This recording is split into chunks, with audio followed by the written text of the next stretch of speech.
கண்ணியமிக்க மேலான பெரியார்களே, சகோதரர்களே, ரப்புல் இஸ்ஸத் அல்லாஹ் ஜல்ல சுப்ஹானஹு வ தஆலா இந்த உலகத்தையும் படைத்து இந்த உலகத்தில் ஒரு சிறந்த படைப்பாக, ஒரு கண்ணியமான படைப்பாக அல்லாஹ் தஆலா மனித சமுதாயத்தையும் அல்லாஹ் தஆலா படைச்சி, அந்த மனிதனுக்கு அல்லாஹ் தஆலா விலை மதிக்க முடியாத காலத்தை, நேரத்தை அல்லாஹ் தஆலா கொடுத்து அவன் கால நேரத்தை எண்ணி இந்த உலகத்துக்கு அல்லாஹ் அனுப்பியிருக்கிறான். நாங்கள் விடக்கூடிய ஒவ்வொரு மூச்சியையும் அல்லாஹு தாலா எண்ணித்தான் அல்லாஹு தாலா அனுப்பியிருக்கிறான். எனவே உலகத்தில் ஒரு மனுஷன் எவ்வளவு காலம் உலகத்தில் வாழணும் என்றது உம்மட பௌத்துல வச்சு முடிவு செய்யப்படல. எங்களைய படைக்கிறதுக்கு 50,000 வருஷத்துக்கு முன்னால் அல்லாஹ் முடிவு செஞ்சு முடிஞ்சு. அதனால முடிவு செய்யப்பட்ட விடயத்துல எந்த மாற்றமும் அல்லாஹ் செய்ய மாட்டான். ஸல்லல்லாஹு அலைஹி வஸல்லம் அவங்க சொன்னாங்க, ஒரு மனிதனுடைய ஆயுள் காலம், ஒரு மனிதனுடைய ரிஸ்குடைய முடிவு, இவைகள் எழுதப்பட்டு விட்டது, பேனாக்கள் உயர்த்தப்பட்டு விட்டன, மையும் காயப்பட்டு விட்டன. அதனால காலத்துக்கு ஏற்ற மாதிரி கொஞ்சம் அட்ஜஸ்ட்மெண்ட் பண்ணி கொள்வோம், கொஞ்சம் மாற்றுவோம். 60 வருஷம் வாழ்றவர் கொஞ்சம் ஒரு 10 வருஷத்தை கூட்டி கொடுப்போம்ன்றது அல்லாஹ்வுடைய சுன்னத்தில் நின்றும் உள்ளதல்ல. இன்னொரு விடயத்தை விலகிக் கொள்ளணும். ஸல்லல்லாஹு அலைஹி வஸல்லம் அவங்க சில அமல்களை சொல்லியிருக்கிறாங்க. இந்த அமலை செஞ்சிட்டான்னு சொன்னா அல்லாஹ் தஆலா அவர்களுடைய ஆயுள்ல அல்லாஹ் கூட்டி கொடுப்பான், ஆயுள்ல அல்லாஹ் தஆலா பரக்கத் செய்வான். அப்ப இந்த ஹதீஸுக்கு என்ன விளக்கம்? பொதுவாக சிலர்கள்ட்ட ஒரு கேள்வி ஒன்று வரலாம். கண்ணியமான சகோதரர்களே, பெரியார்களே, உதாரணத்துக்கு ஸல்லல்லாஹு அலைஹி வஸல்லம் அவங்க சொன்னாங்க, ஒரு மனிதன் தன்னுடைய பெற்றோர்களுக்கு செய்ய வேண்டிய உபகாரத்தை சரியான முறையில் செய்யறாரு, அதே மாதிரி தன்னுடைய இரத்த உறவுகளோட சேர்ந்து நடக்கிறாரு, அல்லாஹ் இவர்களுடைய ஆயுள அல்லாஹ் அதிகப்படுத்துவான், அதே மாதிரி இவருடைய ரிஸ்கில் அல்லாஹ் பரக்கத் செய்வான். அப்படின்னா இதுக்கு விளக்கம் என்னன்னு சொன்னா கண்ணியமான சகோதரர்களே, 2 விதமான விளக்கங்களை ஹதீஸுடைய கிதாபுல பதியப்பட்டிருக்கு. முதலாவது, அல்லாஹ் ஒரு மனிதனுக்கு அல்லாஹ் தஆலா 60 வருஷம் தான் உலகத்துல வாழணும் என்று அல்லாஹ் தஆலா முடிவு செஞ்சு இந்த பூமிக்கு மேலால அல்லாஹ் தஆலா அனுப்பிட்டான்னு சொன்னா, எக்ஸ்ட்ரா ஒரு 10 வருஷத்தை அல்லாஹ் என்ன செய்வான்னு சொன்னா, மனிதனுடைய நிலைமையை விளங்கினவன் அல்லாஹ் என்ன செய்வான், இந்த அமலோடு அல்லாஹ் தஆலா ஜாயின் பண்ணி வைப்பான், அல்லாஹ் கொலி வைப்பான். இவன் உம்மா அப்பாக்கு செய்ய வேண்டிய கடமையை சரியா செய்வான்னு சொன்னால், அப்படி இல்லைன்னு சொன்னா தன்னுடைய இரத்த உறவுகளோடு சேர்ந்து நடந்து அந்த அமலை செய்வான்னு சொன்னால், இந்த 10 வருஷத்தை அல்லாஹ் என்ன செய்வான்னு சொன்னா, இந்த 60ஓட ஜாயின் பண்ணி அல்ல 70 வருஷம் அல்லாஹ் ஆயுள கூட்டி கொடுப்பான். இது அல்லாஹ் ஒரு மனுஷன நிலைமையை பார்த்து ஆயுள கூட்டுறது. இப்படி ஒரு விளக்கம் எழுதியிருக்கிறாங்க. இன்னொரு விளக்கம் ஒன்றைக்கு, ஒரு மனிதன் உலகத்துல 60 வருஷம் தான் உலகத்துல வாழுவார் என்றது முடிவு பண்ணினா 60 வருஷம் தான் வாழுவாரு. இந்த 2 அமலையும் அவர் செய்தால், இந்த 2 அமலுடைய பரக்கத்தை வச்சு அல்லாஹ் என்ன செய்வான்னு சொன்னா, 60 வருஷ காலத்தையும் அமல் இபாதத்திலே அல்லாஹ்வை சந்தோஷப்படுத்துறதுலே அல்லாஹ் என்ன செய்வான்னு சொன்னா, அந்த காலத்தை கழிக்கிறதுக்கு உண்டான சந்தர்ப்பத்தை அல்லாஹ் கொடுப்பான்.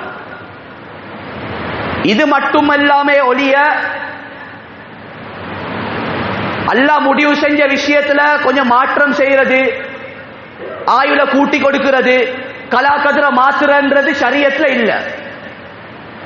சில அமல்களுக்கு துஆவின் மூலம் கலாக்கதிர மாத்தலாம், சதக்காவின் மூலம் கலாக்கதிர மாத்தலாம் சொன்னா சரியான விளக்கம் என்ன தெரியுமா? கலாக்கதிர மாத்துறது இல்ல, கலாக்கதிர லேசான முறையில் ஆக்கலாம். ஊட்டோட்டு வெளியே போறார் ஒருத்தர், அல்லாட முடிவுல இருக்கி வந்து ஒரு மரம் உண்டு, அடிக்கிற காத்துக்கும் அடிக்கிற மலைக்கும் ஒரு மரம் ஒன்று கலண்டு தலையில புலோன்னு சொல்லி முடிவு செய்யப்பட்டு, இப்ப இவர் சதக்கா செய்யறாரு அல்லது துவா செய்யறாரு, பிரயாண துவாக்கள் ஓதுறாரு, போற வழியில் அல்ல என்ன செய்வான்னு சொன்னா, குறைஞ்சது அந்த மரத்துல இருக்கக்கூடிய இலையாவது இவட தலையில வந்து படும். இதுதான் கலாக்கதிர லேசாக்குறது. மற்றபடி கலாக்கதிர மாத்துறன்றது ஷரியத்துல இல்ல. கண்ணியமான சகோதரர்களே, பெரியார்களே, சொல்ல வந்த விடயம் என்னன்னு சொன்னா, முடிவு செய்யப்பட்ட வாழ்க்கை. எனவே முடிவு செய்யப்பட்ட வாழ்க்கையை தந்த அல்லாஹ் தஆலா எங்களை அனுப்பியிருக்கிறான். எங்களோட வாழ்க்கையை விட எங்களோட மௌத்து நிச்சயம். எங்களோட மௌத்து முடிவு செய்யப்பட்டாச்சு. எந்த இடத்துல மௌத்தா போகணும், எப்படி மௌத்தா போகணும் என்றது முடிவு செய்யப்பட்டாச்சு. அதனால கண்ணியமான சகோதரர்களே, பெரியார்களே, நாங்க வாழக்கூடிய காலம் இது கடைசி காலம். ஸல்லல்லாஹு அலைஹி வஸல்லம் 5 காலங்களை பத்தி சொன்னாங்க, 5 ஃபித்னாக்களை பத்தி சொன்னாங்க. இப்ப 5 காலத்துல நாங்க வாழக்கூடிய காலம் முல்கே ஜபரி ஹதீஸ்ல வந்திருக்கு. கொடுங்கோல் ஆட்சியுடைய காலம். உலகத்துல இப்ப இதுக்கு பின்னால எந்த அரசாங்கம் வந்தாலும் எந்த ஆட்சியாளர் வந்தாலும் அது உமர் ரலியல்லாஹு தஆலாவுடைய பரம்பரையிலிருந்து வந்தாலும் நபியுடைய ஹதீஸ் அது கொடுங்கோல் ஆட்சி. அதனால யாருக்கும் போட்டா என்ன அப்படின்னு சொல்லி பொடுபோக்குத்தனமா இருக்கல. எனக்கு சொல்லி ஒரு கடமை ஒன்றிக்கு ஒரு நாட்டில் ஒரு எலெக்ஷன் ஒன்றை வச்சா ஒரு நல்ல ஜனாதிபதியை தேர்ந்தெடுக்கிறது. அந்த ஜனாதிபதியின் மூலம் வரக்கூடிய ஷர்றுகளை எங்கட துவாவால எங்கட சதக்காவால எங்கட அமலால அதை லேசாக்குறது இல்லாமல் ஆக்குறது எங்கட கையில இருக்கு. நாட்டில் ஒரு சட்டம் உண்டு, அந்த சட்டத்தை ஃபாலோ பண்றது ஒவ்வொரு முஸ்லிமின் மீது கடமை. ஆனால் உண்மை நிலப்பாடு நாங்க வாழ்ற காலம் 4வது காலம் கொடுங்கோல் ஆட்சியுடைய காலம். இமாம் மஹ்தி அலைஹிஸ்ஸலாத்து வஸ்ஸலாம் அவர்கள் எப்ப இந்த பூமிக்கு மேலால வருவாங்களோ அதுக்கு பின்னால தான் முஸ்லிம்களுக்கு விடிவு காலம். அதுக்கு ஒரு அடையாளம் தான் பலஸ்தீன்ல நடக்கக்கூடிய யுத்தம். இந்த யுத்தம் இமாம் மஹ்தி அலைஹிஸ்ஸலாத்து வஸ்ஸலாம் அவர்கள் வரும் வரைக்கும் தொடர்ச்சியா நடந்து கொண்டே இருக்கும். இது எந்த அளவுக்கு நடக்கும் சொன்னால், கண்ணியமான சகோதரர்களே, ஆரம்பத்துல ஒரு 10-15 வருஷத்துக்கு முன்னால பலஸ்தீன்ல நடந்த யுத்தம் நடக்கும். அந்த நாடு சேதமாவும் திரும்ப பழைய நிலைமைக்கு வரும். இப்ப பழைய நிலைமைக்கு வர கதை எல்லாம் இல்ல. இப்ப சேதமாகிக்கொண்டே போகும். அடிபட்டு அவங்களும் அடிப்பாங்க இவங்களும் அடிப்பாங்க. கடைசி கட்டம் ஃபைனல் வார். இந்த நேரத்தில் முஸ்லிம்கள் ஒரு ஹலீஃபாவை எதிர்பார்த்து கொண்டிருப்பாங்க. இந்த நேரத்தில் தான் அல்லாஹ் தஆலா இமாம் மஹ்தி அலைஹிஸ்ஸலாத்து வஸ்ஸலாம் அவர்களை இந்த பூமிக்கு மேலால அல்லாஹ் தஆலா அனுப்பி அந்த காலத்தை ஒரு சிறந்த முஸ்லிம்களுக்கு ஒரு சிறந்த காலமாக அல்லாஹ் தஆலா ஆக்கி கொடுப்பான். யாருக்கு? எல்லா முஸ்லிம்களுக்கும் இல்ல. நல்ல விலை கொள்ளணும். இப்ப இமாம் மஹ்தி அலைஹிஸ்ஸலாத்து வஸ்ஸலாம் அவர்கள் வந்ததன் பின்னால் முஸ்லிம்களுக்கு விடிவுகள் முஸ்லிம்களுக்கு இல்ல, அல்லாஹ் பயந்து நடந்த தக்வாதாரிகள் பெரும்பான்மை. அதாவது இமாம் மஹ்தி அலைஹிஸ்ஸலாத்து வஸ்ஸலாம் அவர்கள் வந்ததன் பின்னால அதிகமாக பலஸ்தீன்ல ஷாம்ல வாழக்கூடிய அந்த மக்கள் தான் இமாம் மஹ்தியோட போய் சேருவாங்க. அந்த நேரத்தில் நான் ஹயாத்தோடு இருப்பேனா? அப்படி இருந்தாலும் அந்த கூட்டத்தோட போய் சேரக்கூடிய அளவுக்கு என் ஈமான் ஸ்ட்ராங்கா உறுதியா இருக்கிறான்ன்றது அல்லாஹு ஆலம். கண்ணியமான சகோதரர்களே, பெரியார்களே, அதனால நாங்க வாழக்கூடிய காலத்துல பேர் என்னது? முல்கே ஜபரியா, கொடுங்கோல் ஆட்சியுடைய காலம். இப்ப இந்த நேரத்தில் நானும் நீங்களும் என்ன செய்யும்? இது ஃபர்ஸ்ட் தலைப்பு. இரண்டாவது, கண்ணியமான சகோதரர்களே, பெரியார்களே, நபி ஸல்லல்லாஹு அலைஹி வஸல்லம் சொன்ன 5 ஃபித்னாக்களை பத்தி, 5 குழப்ப காலம். இந்த 5 குழப்ப காலத்துல 4வது குழப்பம் துஹைமாவுடைய ஃபித்னா, ஃபித்னத்து துஹைமா. அதாவது தஜ்ஜாலுடைய ஃபித்னா தான் 5வது ஃபித்னா. தஜ்ஜாலுடைய ஃபித்னா வாரத்துக்கு முன்னால உள்ள காலத்துல தான் இப்ப நாங்க வாழ்ந்து கொண்டிருக்கிறோம். அவனுடைய வருகை நெருங்கிருச்சு. இமாம் மஹ்தி அலைஹிஸ்ஸலாத்து வஸ்ஸலாம் அவர்களுடைய வருகை நெருங்கிருச்சு. எந்த சந்தேகமும் இல்லை. காலம் போக போக போக இந்த காலம் மோசமாகிக் கொண்டே தான் போகும். ஃபித்னாக்களும் குழப்பங்களும் கூடிக்கொண்டே தான் போகும். ஸல்லல்லாஹு அலைஹி வஸல்லம் சொன்னாங்க, ஒரு காலம் ஒன்று வரும்.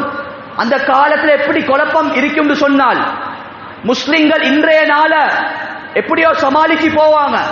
ஐக்கு அடுத்த நாள் இதைவிட மோசமானதாக இருக்கும். ஒன்றை திட்டம் போடுவான், நாளைக்கு எப்படி சரி டார்கெட் பண்ணி இப்படி சம்பாதிக்கணும் அப்படி சம்பாதிக்கணும் சொல்லி நினைச்சதெல்லாம் நடக்காது. இன்றைய நாளை விட அடுத்த நாள் இவனுக்கு மோசமானதாக தான் இருக்கும். இன்றைக்கு நாங்கள் எங்களோட நடைமுறையில பார்க்கிறோம். நடைமுறையில எங்களோட வாழ்க்கையில நாங்க பார்த்திருப்போம். நேற்று சந்தோஷமா இருந்திருப்போம், இன்றைக்கு கொஞ்சம் கவலை. இன்றைக்கு கவலையா இருந்தா நாளைக்கு சந்தோஷம். இப்படி மாறி மாறி மாறி மாறி ஃபித்னாக்களும் குழப்பங்களும் கூடிக்கொண்டே தான் இருக்கும். இப்ப நாங்க வாழக்கூடிய ஃபித்னா ஃபித்னத்து துஹைமா,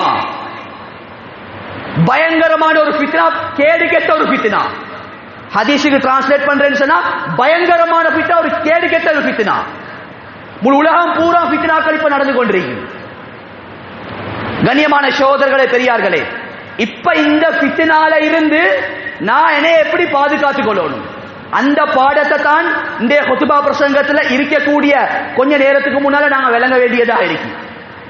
கண்ணியமான சகோதரர்களே, பெரியார்களே, ரசூலுல்லாஹி ஸல்லல்லாஹு அலைஹி வஸல்லம் பொதுவா ஃபித்னா என்று வரக்கூடிய நேரத்துல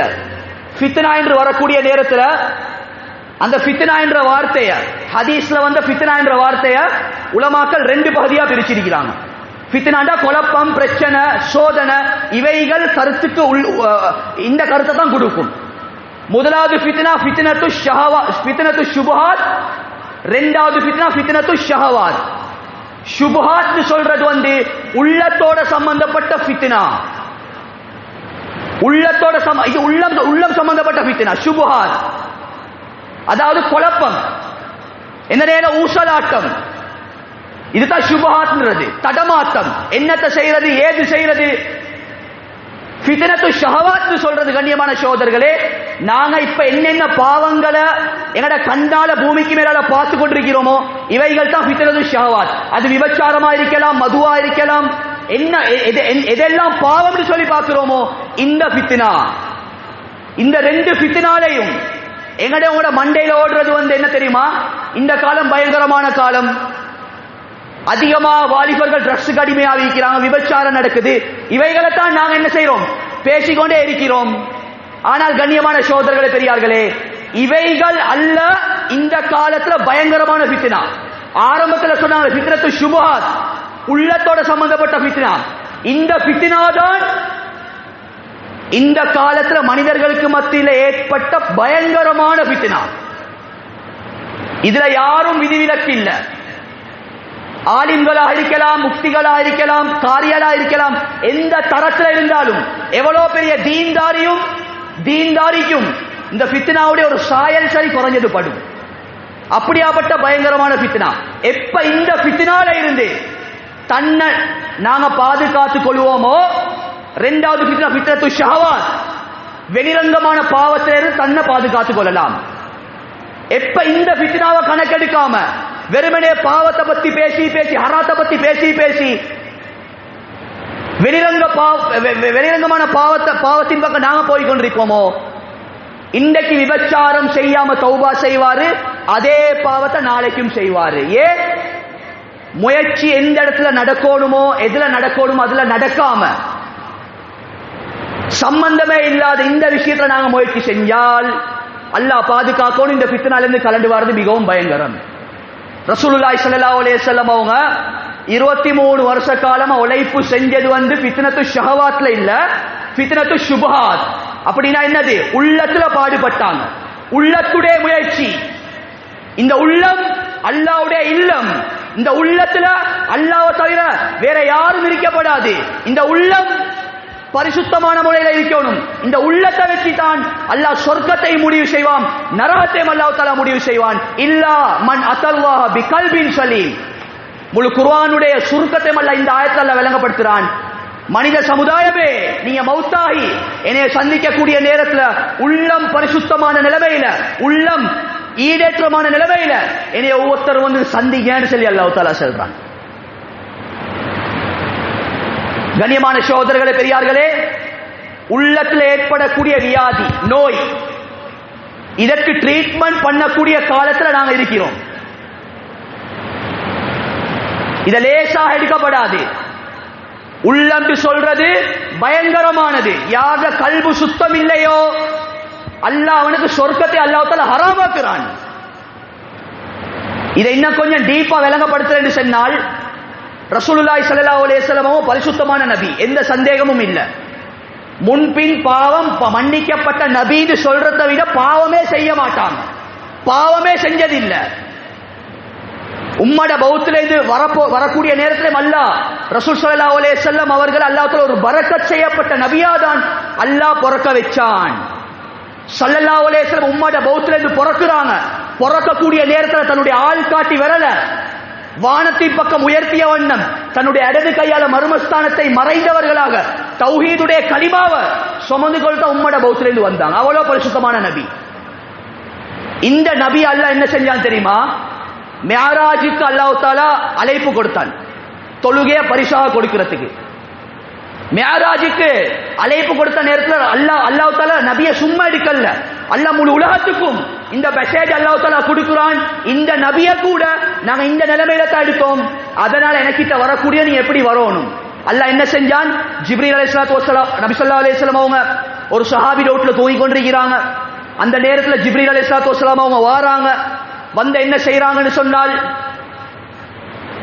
நபி ஸல்லல்லாஹு அலைஹி வஸல்லம் அவங்களுடைய நெஞ்ச பொளந்து உள்ளத்துல இருக்கக்கூடிய அந்த உடல்ல இருக்கக்கூடிய அந்த உள்ளத்தை எடுத்து ஜம்சம் தண்ணியால் அதை நல்ல சுத்தமாக்கி அதுல ஈமானையும் ஹிக்மத்தையும் தக்குவாவையும் உள்ளத்துல பதிய வச்சு திரும்ப அந்த உள்ளத்தை என்ன செஞ்சாங்க, நெஞ்சுள்ளுக்கு போட்டு அப்படி என்ன செஞ்சாங்க, தையல் போட்டு விட்டாங்க.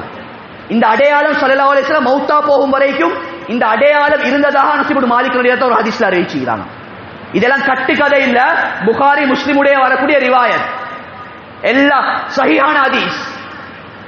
கண்ணியமான சகோதரர்களே பெரியார்களே, அல்லாஹ் விளங்கப்படுத்துறான், அந்த பரிசுத்தமான நபியிட உள்ளத்தை கூட நான் ஜம்சம் தண்ணியால கழுவி ஒரு சுத்தமான நிலைமையில தான் என்னைய நான் சந்திக்கிறதுக்கு நான் ஏற்பாடு செஞ்சு கொடுத்தேன் அப்படின்னு சொன்னால் அல்லாஹ் எனக்கும் அவளுக்கு விளங்கப்படுத்துறான், இல்லா பன் அத்தல்லா பிகல்பின் சலீம், என்னைய யார் யாரெல்லாம் சந்திக்க வர இருக்கிறீங்களோ உள்ளம் சுத்தமான நிலைமையில வாங்க. உள்ளம் சுத்தமான நிலைமையில வந்தால் உங்களோட முடிவுகள் நல்லதாக இருக்கும். யாட உள்ளம் கெட்டு போன நிலைமையில என்னைய நீங்க சந்திக்க வந்தால் அல்லாஹ் பாதுகாக்கணும், எங்களோட முடிவுகள் மோசமானதாக இருக்கும். அல்லாஹ் விளங்கப்படுத்துறான். கண்ணியமான சகோதரர்களே பெரியார்களே, அதே மாதிரி இந்த உள்ளத்துடைய பரிசுத்தத்தை பத்தி, ஃபித்னத்து ஷுபஹாத்தை பத்தி அல்லாஹ் சூரத்து ஷம்ஸ்ல கிட்டத்தட்ட 11 இடத்துல அல்லாஹ் தஆலா சத்தியம் செய்றான். வஷ்ஷம்ஸி வதுஹாஹா வல் கமரி இஸா தலாஹா வன் நஹாரி இதா ஜல்லாஹா. நீண்ட ஒரு ஆயத்து, சூரியன் மீது சத்தியமாக, சந்திரன் மீது சத்தியமாக, வானத்தின் மீது சத்தியமாக, பூமியின் மீது 11 இடத்துல அல்லாஹ் சத்தியம் செஞ்சு ஒரே ஒரு மெசேஜ் தன் உம்மத்துக்கு அல்லாஹ் தஆலா கொடுக்குறான். கது அஃப்லஹ மன் ஸக்காஹா, யார்த உள்ளம் சுத்தமாக இருந்துச்சோ இவர்கள் வெற்றி அடைந்து விட்டார்கள். வகது காப மன் தஸ்ஸாஹா, யார்த உள்ளம் பரிசுத்தமான நிலைமையில இல்லையோ இவர்கள் நஷ்டமடைந்து விட்டார்கள், தோல்வி அடைந்து விட்டார்கள் என்று சொல்லி அல்லாஹ் 11 இடத்துல சத்தியம் செஞ்சு அல்லாஹ் சொல்றான்னு சொன்னா இந்த உள்ளத்துல நாங்க எவ்வளவு முயற்சியோடு செய்யணும். குர்ஆன்ல அல்லாஹ் சும்மா சொன்னாலே உண்மைதான். அல்லாஹ் சில விடயத்துல சத்தியம் ஏற்றமா செய்யறான். இதனுடைய முக்கியத்துவத்தை விளங்கப்படுத்துறதுக்காக வேண்டித்தான் அல்லாஹ் சத்தியம் செஞ்சு இப்ப சரி தூங்கி கொண்டிருக்கக்கூடிய மனிதர்கள் அல்லாஹ் தஆலா எழுப்பாற்றான். படைச்சவன் சத்தியம் செய்யறான். சத்தியம் செஞ்சு அல்லாஹ் உறுதியாக்கி அல்லாஹ் சொல்றான், உள்ளம் சுத்தமானவர்களுக்கு தாம் வெற்றி, உள்ளம் கெட்டு போனவர்களுக்கு தோல்வின்றான் அல்லாஹ் தஆலா. கண்ணியமான சகோதரர்களே பெரியார்களே, இப்படி உள்ளத்தை பத்தி அல்லாஹ் குர்ஆன்ல ஏராளமான இடத்துல அல்லாஹ் தஆலா வலகத் ஸரஅனா லி ஜஹன்னம கஸீர மினல் ஜின்னி வல் இன்ஸ், அல்லாஹ் இன்னொரு ஆயத்துல அல்லாஹ் விளங்கப்படுத்துற ஒரு பயங்கரமான ஒரு ஆயத்து, மனிதர்கள்ல நாங்க அதிகமானவர்களை நாங்க என்ன செஞ்சோம், நரகத்துக்காக வேண்டியே படைச்சிருக்கிறோம். அல்லாஹ் என்னே மோலே அந்த கூட்டத்தை விட்டும் அல்லாஹ் பாதுகாப்பானா. நரகவாதிகள் 10 லட்சம் பேர் நரகத்துக்கு போனா அந்த 10ல ஒரு அறவாசி தான் விளங்குற பாஷையில செல்றா சொர்க்கத்துக்கு போகும். இதுதான் குர்ஆனுடைய வசனத்துடைய கருத்து. அல்லாஹ் சொல்லிட்டானே அதிகமானவர்களை நரகத்துக்காக வேண்டியே படைச்சிருக்கிறோம். ஏன் தெரியுமா, லஹும் குலூபுல் லா யஃப்கவுன பிஹா, அவங்களுக்கு நாங்க உள்ளத்தை கொடுத்தோம், இந்த உள்ளத்தால படைச்சவனை பத்தி சிந்திக்கல, அதனால இவர்களை நாங்க நரகத்துக்கு சொந்தக்காரர்களாக ஆக்கிட்டோம். இது குர்ஆனுடைய வசனம். கண்ணியமான சகோதரர்களே பெரியார்களே, அதனால இந்த உள்ளத்தை பரிசுத்தமாக்குறதுக்கு, இந்த உள்ளத்துல இருக்கக்கூடிய நோய ஃபித்னத்து ஷுபஹாத் இல்லாமல் ஆக்குறதுக்கு இந்த காலத்துல பெரியோர் ஒரு முயற்சி, பெரியோர் உழைப்பு நாங்க செஞ்சே ஆகணும். கண்ணியமான சகோதரர்களே, இவைகளை செய்யாம நாங்க எவ்வளவு தான் நெத்தி கருக்க தொழுந்தாலும், ஹஜ்ஜுக்கு மேல் ஹஜ்ஜு செஞ்சாலும் அல்லாஹ் பாதுகாக்கணும், எங்களோட நிலைமைகள் மோசமாக இருக்கும். எல்லா மக்களும் இன்னைக்கு தொழுறாங்க, எல்லா மக்களும் ஹஜ்ஜுக்கு போறாங்க, எல்லா மக்களும் சதகா செய்யறாங்க. மலை போல் அமல் செஞ்சவன் கியாமத்துடைய நாளையில் அல்லாஹ் என்ன செய்வான், அவனுடைய எல்லா நல்லமல்களையும் இல்லாமலாக்கி இவன் அல்லாஹ் நரகத்துக்கு அல்லாஹ் அனுப்புறான். நல்லமல் செஞ்சு நஷ்டம் அடைந்தவர்கள். காரணம் என்ன, உள்ளம் சுத்தம் இல்லாத நிலைமையில செஞ்ச அமல்ட நிலைமை. உள்ளம் சுத்தம் இல்லாம தொழுந்தா என்ன தெரியுமா நடக்கும், இந்த தொழுக இவனை மானக்கேடான வெறுக்கக்கூடிய செயலை விட்டு இவனை பாதுகாக்காது. இன்ன ஸலாத்த தன்ஹா அனில் ஃபஹ்ஷாய் வல் முன்கர். எந்த வீட்டுல தொழுகை இருக்குமோ, இஹ்லாஸான தக்வா உள்ள ஈமான் உள்ள பரிசுத்தமான உள்ளத்தோட தொழுவாங்களோ அந்த வீட்டுல 2 பாவம் நடக்காது. முதலாவது, அந்த வீட்டுல யாரும் இசை கேட்க மாட்டாங்க. 2வது, அந்த வீட்டுல யாரும் விபச்சாரம் செய்ய மாட்டாங்க. விபச்சாரம் சொன்னா என்ன, ஒரு படத்தை பார்க்கறதும் விபச்சாரம் தான். எங்கட பொண்டாட்டி மக்களை மூஞ்ச மூடி அந்நிய ஆண்களை பார்க்க விடுறது இல்ல, ஆனா போன்ல எல்லாத்தையுமே பார்க்கிறாங்க. யஹூதி கையில கொண்டு வந்து தந்துட்டான், தக்குவா உள்ள ஒரு பொம்புல, தக்குவா உள்ள ஒரு பெண் என்ன செய்வா? எந்த கோலுக்கும் ஆன்சர் பண்ண மாட்டா, எந்த ஒரு அந்தி ஆண்ட பார்வைக்கும் அவ இரையாக மாட்டா. தொழுறா, மஹரம் பேன்றா இல்லன்னு சொன்னா இவட உள்ளம் சுத்தமாக இல்ல. அதனால அல்லாஹ் குர்ஆன்ல இன்ன ஸலாத்த தன்ஹா அனில் ஃபஹ்ஷாஇ வல் முன்கர், நிச்சயமாக தொழுக மானக்கேடான வெறுக்கக்கூடிய செயலை விட்டும் உங்களை தடுக்கணும். நபி அவங்க சொன்னாங்க, யார்ட தொழுக மானக்கேடான வெறுக்கக்கூடிய செயலை விட்டும் அவனை தடுக்கவில்லையோ அது தொழுகே இல்லைன்றாங்க. கியாமத்துடைய நாளையில அல்லாஹ் பழைய துணியை சுருட்டி அடிக்கிற மாதிரி மூஞ்சில திருப்பி அடிப்பான். அல்லாஹ் பாதுகாக்கணும். ஃபவைலுல் முஸல்லீன், தொழக்கூடிய மக்களுக்கு கேடு உண்டாகட்டும், நாசம் உண்டாகட்டும். அல்லாஹ் குர்ஆன்ல இன்னொரு ஆயத்துல அல்லாஹ் சொல்றான், ஏன் தெரியுமா? உள்ளம் சுத்தம் இல்லாத நிலைமையில தொழுகிற நிலைமை. இதே மாதிரி தான் நிறைய பேர் ஹஜ்ஜி, யாரையும் குறை சொல்றதுக்கு இல்ல, வருஷம் வருஷம் ஹஜ்ஜிக்கு போறாங்க, வருஷம் வருஷம் உம்ராக்கு போறாங்க. ஒரு காலம் ஒன்றிற்கு ஹஜ்ஜிக்கு போகக்கூடியவங்க போறேன்னு சொன்னாங்க, போயிட்டு வர காட்டிலும் மனைவி வெயிட்டிங் லிஸ்ட்ல இருப்பாங்க, கணவர் வரமாட்டாரா கணவர் வரமாட்டாரா. அல்லாஹ் பாதுகாக்கணும். இன்னைக்கு சோசியல் மீடியால நாங்க செய்யக்கூடிய தவாப், செய்யக்கூடிய இபாதத், பொண்டாட்டி இங்க இருந்து கூட லைவ்ல பார்த்து கொண்டிருக்கிற மாப்பிள்ள செய்யறத அத போட்டோ பிடிச்சி ஷேர் பண்ண எங்கட மாப்பிள்ள என்ன செஞ்சிட்டாரு? ஹஜ்ஜுக்கு போயிட்டு இருக்கிறாரு. இஹ்லாஸ் இல்லாத அமல் தூக்கி அடிக்கப்படும் இந்த ஹஜ்ஜ. இன்னைக்கு எல்லாம் யாரும் விதி விலக்கு இல்ல, நான் மழுப்ப மாட்டேன் யாரு. அது உலமாக்கள் செஞ்சாலும் தவறுதான், தீன்தாரிகள் செஞ்சாலும் தவறுதான். புனிதமான இடம் அது. அங்க போயிட்டு போட்டோ பிடிச்சு கொண்டு செல்ஃபி அடிச்சு கொண்டு இது இஹ்லாஸ் இல்லாத அமல். அங்க போயிட்டு தங்கம் கடத்தி கொண்டு வாரது எத்தனை கேஸ சொல்லுங்க நாட்டுல. இதெல்லாம் கல்பு சுத்தம் இல்லாத நிலைமையில செஞ்ச ஹஜ்ஜுடைய பிரதிபலன் தான் இது. கல்பு சுத்தம் இல்லாத நிலையில கொடுக்கக்கூடிய ஜகாத்தும் அப்படித்தான், சதகாவும் அப்படிதான். சதகாவை கொடுத்துட்டு போர்ட்ல பேரை போட சொல்லுவாரு, சதகாவை கொடுத்துட்டு போர்ட்ல பேரை போட சொல்லுவாரு. சதகாவை கொடுத்தா இப்ப பள்ளியில நடக்கிற கூத்தொண்டிருக்கிறார், யாராவது ஒரு பள்ளிக்கு ஒரு 10 லட்சம் தூக்கி கொடுத்துட்டான்னு சொன்னா அவர் வாயால கேட்கிற ஏன பேரை சொல்லி துவா செய்யுங்க. இது இஹ்லாஸுக்கு மாற்றமானது. உன்ட ஜகாத் கபூல் இல்ல, உன்ட சதகா கபூல் இல்ல. சரியான ஜகாத் சரியான சதகா வலது கையால கொடுத்தா இடது கைக்கு வழங்கப்படாது. உன்ட ஜகாத் அல்லாஹ் கிட்ட போனா அது சுத்தம். இப்படி ஒவ்வொரு அமல்கள் இருக்கு. இது உள்ளம் சுத்தம் இல்லாத நிலைமையில செய்யக்கூடிய அமல்கள். இந்த அமல்ல எந்த பிரயோஜனமும் இல்ல கண்ணியமான சகோதரர்களே, பெரியார்களே. அதனால கண்ணியமானவர்களே, பேச்சு நீண்டு கொண்டே போகுது. உள்ளத்தை சுத்தப்படுத்தணும். உள்ளத்துல இருக்கக்கூடிய வியாதி என்ன, உள்ளத்துல என்ன நோய் இருக்கு, அந்த நோயையும் விளங்கி அந்த நோய்க்கு எப்படி ட்ரீட்மெண்ட் பண்ணணும் என்றதையும் குர்ஆனின் மூலம் ஹதீஸின் மூலம் எங்களுக்கு காட்டித்தரப்பட்டிருக்கு. கண்ணியமான சகோதரர்களே, இந்த உள்ளத்தில் ஏற்படக்கூடிய ஒரு பயங்கரமான ஒரு நோய், பயங்கரமான ஒரு ஃபித்னா தான் ஹுப்பு துனியா, துனியாட மோகம் உள்ளத்துல வாரது.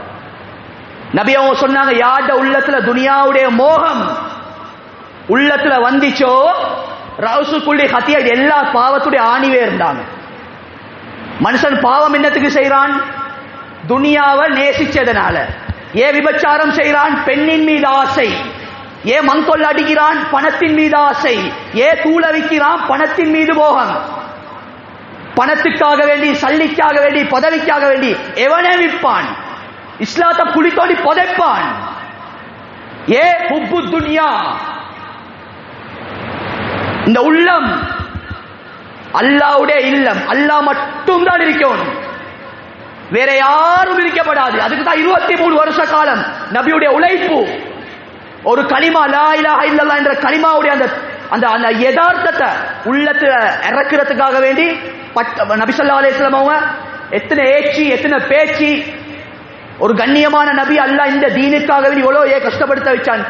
அல்லாஹ் அநியாயக்காரனா? இல்ல மேலானவர்களே, உள்ளம் அவ்வளவு முக்கியமானது. நீங்க கஷ்டப்பட்டு சாரி நபியே இவங்களோட உள்ளத்துல இருக்கக்கூடிய துனியாவுடைய ஆசையை எடுத்து போடுவோம், உள்ளத்தை சுத்தமாக்குவோம். சுப்ஹானல்லாஹ். 6 வயசுல உம்மா மௌத்து, பிறக்கிறதுக்கு முன்னால வாப்பா மௌத்து, ஒரு அனாதையாக. சுப்ஹானல்லாஹ். நபியோட வாழ்க்கை எப்படியாப்பட்ட ஒரு வாழ்க்கை. சின்னத்திலே நபி ஸல்லல்லாஹு அலைஹி வஸல்லம் உம்மா அப்பா அல்லாஹ் தஆலா மௌத்தாக்கினான். ஏன் காரணம்? உம்மா வாப்பாக்கு நபியோ ஹிதமத் செய்ய அந்த டைமை கொடுத்தாங்கன்னு சொன்னால் உம்மத் அங்க நரகத்துக்கு போயிட்டுரும். அல்லாஹ் அதனால சின்னத்திலே உம்மா அப்பா மௌத்தாக்கி, நபியே உங்களோட முயற்சிய இந்த இடத்துல செய்யுங்க. அவ்வளவு ஒரு முக்கியமானதுதான் உள்ளம். ஹுப்பு துனியா, துனியாவுடைய ஆசை, இத கல்புலேந்து எடுத்து போற்றணும். மௌத்துடைய ஆசையை உள்ளத்துல கொண்டு வரணும். துனியா கையில இருக்கணும், ஆகிரமிக்கு உள்ளத்துல தேவைக்கு எடுக்கிறது, தேவையானதெல்லாம் வச்சிருக்க. ஒவ்வொரு கலக்கலுக்கும் மாஃபிரலி ஜமியா. துனியால யாருமே சொல்லல வியாபாரம் செய்யவானம், குடும்ப வாழ்க்கை நடத்தவான எல்லாம் தூக்கி போட்டுட்டு வாங்கன்னு சொல்லி. அல்லாஹ் விரும்புறான ஒரு மூமின் கிட்ட இருந்து துனியாவை தேவைக்கு மட்டும் எடுத்துக்கோ. துனியாவுக்கான ஒரு உள்ளத்தை பறி கொடுத்துறாத. உன்னோட மனைவியை நேசி. மனைவியை நேசிக்கிறது சுன்னத்து நபியா உங்களோட.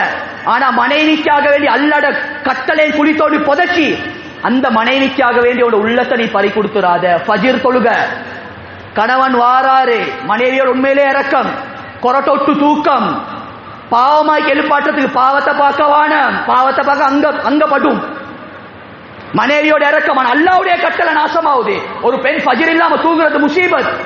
அவரை எழுப்பாட்டிட்டு வாரதுதான் ஒரு மூமின் பண்புக்குரிய அடையாளம். சுப்ஹானல்லாஹ். பெற்றோர்களை மதிக்கணும், நேசிக்கணும். ஆனா பெற்றோர்களை நேசிக்கணும் பேர்ல அல்லாட கட்டளைக்கு மாற்றம் செய்யக்கூடாது. உள்ளத்தை பறி கொடுக்க கூடாது. பிள்ளைகளோட இறக்கம் இருக்கணும், பிள்ளையோட அன்பு இருக்கணும். ஆனா பிள்ளையோட அன்பை விட அல்லாவுடைய கட்டளை எங்களுக்கு பெருசா இருக்கணும். அல்லாட கட்டளை பெருசா இருக்கணும். இதைத்தான் அல்ல எனக்கிட்டே உங்கள்கிட்ட அல்லாஹ் தஆலா எதிர்பார்க்கிறான். இன்னைக்கு எல்லாமே ஆப்போசிட் நடந்திருக்கு. யாருக்குமே கண்ணியமான சகோதரர்களை பெரியால இன்னைக்கு மௌத்தா போறதுக்கு ஆசை இல்லை. யாருக்கும் மௌத்தா போறதுக்கு ஆசை இல்லை. நான் இந்த மின்பர் இருந்து பகிரங்கமா சொல்றேன். இந்த காலத்துல கண்ணியமான சகோதரர்களே, ஹதீஸ்ல வந்திருக்கு மௌத்த கேட்க வானாண்டு. மௌத்த கேட்கப்படாது. யாருல மௌத்த ஏன் மௌத்துக்கு முடிச்சது. ஆனா நல்ல மௌத்த எதிர்பாருங்க. இந்த ஃபித்னாவுடைய காலத்துல போட்டியும் பொறாமையும் வஞ்சகமும் அநியாயத்தையும் அட்டூழியத்தையும் பார்த்து பார்த்து பாவத்தை சம்பாதிக்கிறத விட இந்த காலத்துல அல்லாஹ் கிட்ட நல்ல மௌத்த கேட்டு நல்லபடியா மௌத்தா போறது இந்த காலத்துல ஒரு சிறந்தது. உலமாக்கள் சொல்றாங்க. சஹாபாக்கள் அதைத்தான் விரும்பினாங்க. சஹாபாக்கள் படாத கஷ்டம் துனியால எவ்வளவு பட்டுகிறாங்க. ஒவ்வொரு சஹாபாக்களும் துனியாவை வெறுத்தாங்க, மௌத்த நேசிச்சாங்க. உலகத்துல இருந்து கொண்டு சொர்க்க நரகத்தை பார்த்தாங்க. உலகத்துல இருந்து கொண்டு சிராத்தல் முஸ்தகீம் பாலத்தை பார்த்தாங்க. குடும்பத்தோட தான் இருக்கிறாரு. உள்ளத்துல துனியா பத்தி ஹுப்பு துனியா இல்ல, மௌத்துடைய ஆசை. அப்துல்லா பின் ரவாஹா ரலியல்லாஹு தஆலா அவங்க மனைவிட மடியில தூங்கி கொண்டிருக்கிறாங்க. மனைவிட மடியில தூங்கி கொண்டு, இப்ப நாங்க மனைவிட மடியில தூங்கி கொண்டிருந்தா கொஞ்சி கிஞ்சி விளையாடி கொண்டு இப்ப தவறொண்டு இல்ல. ஆனா அவங்களோட ஈமான பாருங்க. கொஞ்ச நேரத்துக்கு பின்னால் அப்துல்லா பின் ரவாஹா ரலியல்லாஹு தஆலா முஅத்தா போர்ல ஷஹீதாக்கப்பட்டவங்க. ஜோர்டான்ல அவங்களோட கபருஸ்தான் இருக்கு. கண்ணியமான சகோதரர்களே பெரியார்களே, கொஞ்ச நேரத்துக்கு பின்னால் அழுவுறாங்க. மனைவி கேட்கிறா, நல்லா தானே அப்பா பேசி கொண்டிருந்தீங்க, ஏப்பா மாலை மாலை அழுவுறீங்க? அப்துல்லா பின் ரவாஹா ரலியல்லாஹு தஆலா சொல்றாங்க, நான் உன்னோட மடியில தான் தூங்கி கொண்டிருந்தேன். ஆனா எனக்கு என் யோசனை போச்சு சிராத்தல் முஸ்தகீம் பாலத்தை நோக்கி.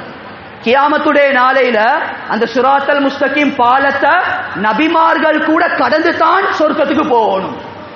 நபிமார்களுக்கு அந்த நிலைமை என்று சொன்னால் இந்த அப்துல்லா பின் ரவாஹாட நிலைமை கியாமத்துடைய நாளையில அந்த பாலத்தை கடக்கக்கூடிய நேரத்தில் அந்த பயங்கரமான இருட்டுல சொர்க்கமா நரகமா என்ற பதட்டம் என்ற உள்ளத்துல போய்கொண்டே இருக்கு. இதுதான் ஈமான். மனைவிட மடியில ஈமான் வெளிச்சத்தால பார்த்தாங்க சிராத்தல் முஸ்தகீம் பாலத்தை. அல்லாஹு அக்பர். கண்ணியமான சகோதரர்களே பெரியார்களே, ஹுபைப் ரலியல்லாஹு தஆலா அவங்க தூக்கு மரத்துல ஏற்றப்பட்டிருக்கிறாங்க. தூக்கு மரத்துல 100% ஷுவர் இவட உசுறு போகுது. மனுஷன் ரீதியில பார்த்தேன்னு சொன்னாடே மனைவி புல்ல அழகான புல்ல எவ்வளோ ஒரு ஆசை ஒன்று இருக்கும். ஆனா அந்த ஆசை அல்லாஹ்வுக்காக வேண்டி குழி தோண்டி புதைச்சாங்க. ஒரே ஒரு கவலை தான் இருந்துச்சு. என்ன கவலை தெரியுமா? அந்த காபீர்கள் கேட்டாங்க, உங்களோட கடைசி ஆசை என்ன? ஹுபைப் ரலியல்லாஹு தஆலா சொல்றாங்க, 2 ரக்காத் தொழுவோனும். 2 ரக்காத் தொழுவுறதுக்கு அவகாசம் கொடுக்கப்படுது. உடனடியாக சுருக்கமான முறையில் 2 ரக்காத் தொழுவுறாங்க. அதுக்கு பின்னால ஹுபைப் ரலியல்லாஹு தஆலா தைரியமாக குரல் கொடுக்குறாங்க. எப்படி தெரியுமா? நீங்க நினைக்கவான உசுருக்கு பயந்து அதாவது நீட்டி தொழுவுறாங்க. உசுருக்கு பயந்து நான் தொழுகையை நீட்டல்ல, நான் அல்லாஹ்வுக்காக வேண்டி அல்லாஹ்வை சந்திக்க போறேன். என் கடைசி முடிவு தொழுகையா இருக்கலாம். அதுக்காக வேண்டித்தான் இதுக்கு கபருக்கு போனதுக்கு பின்னால் எங்களுக்கு தொலையல, அதனால தான் தொழுகையை நீட்டி தொழுது. காபிர்களுக்கு ஷொக்கா இருக்கு.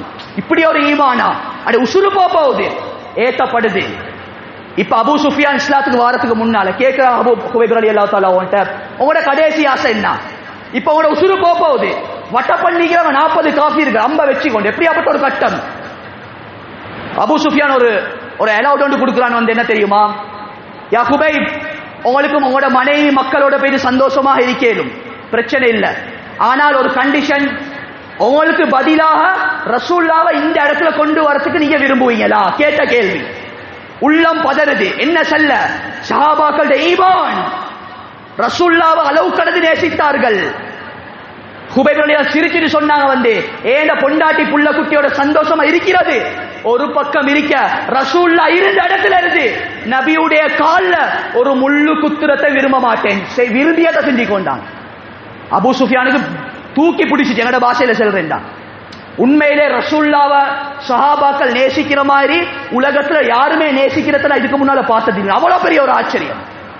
சுப்ஹானல்லாஹ். கண்ணியத்துக்குரிய அல்லாஹ்வின் நல்லடியார்களே, கடைசி கட்டம் 40 காஃபிர்கள் அம்பு எறிகிறாங்க. அந்த நேரத்தில் குபைப் ரலியல்லாஹு அன்ஹு சந்தோஷமா தான் போறாங்க. ஆனாலும் ஒரு கவலை என்ன தெரியுமா, கடைசி ரசூலுல்லாஹ்வோட முகத்தை பார்க்க கிடைக்கலையே, ரசூலுல்லாஹ் ஒரு ஸலாத்தை எத்தி வைக்க கிடைக்கலையே, அந்த கவலை. யா அல்லாஹ், என்னையால் இதுக்காக ஒன்றும் செய்யல யா அல்லாஹ், அந்த நபியோட முகத்தை பார்க்கணும் யா அல்லாஹ், அந்த நபியுடைய அந்த ஸலாத்தை எத்தி வைக்கணும் யா அல்லாஹ், உன்ட கையில தான் இருக்கு யா அல்லாஹ்னு சொல்லி ஒரு துஆ செய்றாங்க. அஸ்ஸலாமு அலைக்கும் யா ரசூலல்லாஹ் சொல்றதோட அம்பு எரியப்படுது, உடல்கள் எல்லாம் கிளிப்பட்டு கொண்டு போகுது. 40 பேர் ஒரு அம்ப நஞ்ச பூசி அடிக்கிறேன்னு சொன்னா கற்பனையில பாருங்க கண்ணியம், இவ்வளவு பெரிய ஒரு பயங்கரமான அடியா இருக்கும். உடனே சலாம் எத்தி வைக்கப்படுது. ரசூல் ஸல்லல்லாஹு அலைஹி வஸல்லம் சொன்னாங்க, வ அலைக்கும் அஸ்ஸலாம் யா குபைப். குபைப் ரலியல்லாஹு தஆலா அவங்க ஷஹீத் ஆயிட்டாங்க. ரசூலுல்லாஹ் சரியான கவலை, குபைபுடைய மூஞ்ச பார்க்க கிடைக்கல. சுப்ஹானல்லாஹ். ஐக்கு பின்னால குபைப் ரலியல்லாஹு நபி ஸல்லல்லாஹு அலைஹி வஸல்லம் மஜ்மால இருந்து கொண்டு தஸ்கீல் பண்றாங்க. குபைபுடைய அந்த உடல் எவ்வளோ கண்ணியமானது என்று சொன்னால், யாரு குபைப் ரலியல்லாஹு தஆலா அவங்களுடைய அந்த உடலை அந்த காஃபிர்களையும் மீறி போயிட்டு எடுத்துக்கொண்டு வாராங்களோ அவங்களுக்கு சொர்க்கம் வாஜிப் தான். சுப்ஹானல்லாஹ். உடல் எடுத்தா சொர்க்கம் வாஜிப். எப்படியாப்பட்ட ஒரு கண்ணியமான உடலா இருக்கும். ரத்தம் போயிட்டு கொண்டிருக்கி. 2 சஹாபாக்கள் தயாராகுறாங்க. யார் ரசூலல்லாஹ், நாங்க எடுத்துட்டு வாரோம். 2 சஹாபாக்கள், வீர சஹாபாக்கள் குதிரையில வேகமாக போறாங்க. 40 காஃபிர்கள் வட்ட பண்ணி கொண்டிருக்கிறாங்க. கண்ணியமானவர்களே, சஹாபாக்கள் ஈமான் ஸ்ட்ராங் உறுதி போறாங்க. போற வாக்கிலே குபைப் ரலியல்லாஹு தஆலா அவங்கள அந்த தூக்கு மரத்தை அப்படி வேரோட கலட்டி எடுத்துக்கொண்டு போறாங்க. 40 காஃபிர்கள் பின்னால விரட்டுறாங்க. சுப்ஹானல்லாஹ். சஹாபாக்களுடைய ஈமான பாருங்க. அந்த சஹாபி உடலை தூக்கி கொண்டு போகல, அந்த நேரத்தில் நபியுடைய ஒரு வார்த்தையை நான் மிஸ்டேக் பண்ணிட்டேன். என்ன தெரியுமா, ரசூலுல்லாஹ் சொன்னாங்க உடலை எடுத்தா தான் சொர்க்கம் சொல்லி, உடலை எடுத்துக்கொண்டு வர சொல்லல, நான் ரசூலோட பேச்சுக்கு மாற்றம் செஞ்சுட்டனோ அப்படின்னு சொல்லி உடல் அப்படி கீழே போட்டாங்க. கீழே போட்டுட்டு போறாங்க. காஃபிர்கள் அந்த உடலை எடுக்கிறதுக்கு முன்னால அல்லாஹ் என்ன செஞ்சான்னு சொன்னா, 2 பூமியையும் அல்லாஹ் பொளந்து குபைப் ரலியல்லாஹு தஆலா அவருடைய உடம்பை அல்லாஹ் பாதுகாத்தான், காஃபிர்களோட கையில கொடுக்காம. இந்த சஹாபிக்கு பேர் பலீகுல் அர்த், பூமி விழுங்கப்பட்ட சஹாபி. எந்த அளவு கிதாப்ல எழுதுறாங்கன்னு சொன்னால், அந்த சஹாபி சொல்றாரு, நான் குபைப் ரலியல்லாஹு தஆலா அவங்களோட உடலை நான் எடுக்கக்கூடிய நேரத்துல கஸ்தூரிய விட உடம்புல இருந்து வாசம் வீசி கொண்டிருந்துச்சு. என் வாழ்நாளே அந்த வாசத்தை நுகரல்ல, அல்லாஹ் கண்ணியப்படுத்தினான். மேலானவர்களே, காரணம் என்ன தெரியுமா, நபியை நேசிச்சாங்க. நபியுடைய அன்பு, மனைவியை நபியை நேசிச்சாங்க, மௌத்த விரும்பினாங்க. அல்லாஹ் கொடுத்த கிஃப்ட். கண்ணியமானவர்களையே, சஹாபாக்கள் விளங்கினாங்க, நாங்க மௌத்தா போன இன்ஷா அல்லாஹ் கியாமத்துடைய நாளையில சொர்க்கத்துல நாங்கள் எல்லாரும் ஒன்றாக இருக்கேனும், மனைவி மக்களோடு ஒன்றாக இருக்கேனும். இந்த நம்பிக்கை, இந்த உறுதியான யகீன் இருந்துச்சு. அதனால கண்ணியமான சகோதரர்களே, பெரியார்களே, சஹாபாக்களுக்கும் எங்களுக்கும் மத்தியில வித்தியாசம் அதுதான். நாங்க துனியாவை நேசிக்கிறோம், மௌத்த வெறுக்கிறோம். யாருக்கும் மௌத்தா போறதுக்கு விருப்பம் உண்டு இல்ல. சஹாபாக்கள் மௌத்தை நேசித்தார்கள், துனியாவை வெறுத்தார்கள். இன்னைக்கு சஹாபாக்கள் கபருஸ்தல்ல நிம்மதியா வாழ்ந்து கொண்டிருக்கிறாங்க. ஜோர்டான்ல ஒரு சஹாபிட கபூர் அடக்கம் செய்யப்பட்டிருக்கு. சுப்ஹானல்லாஹ்.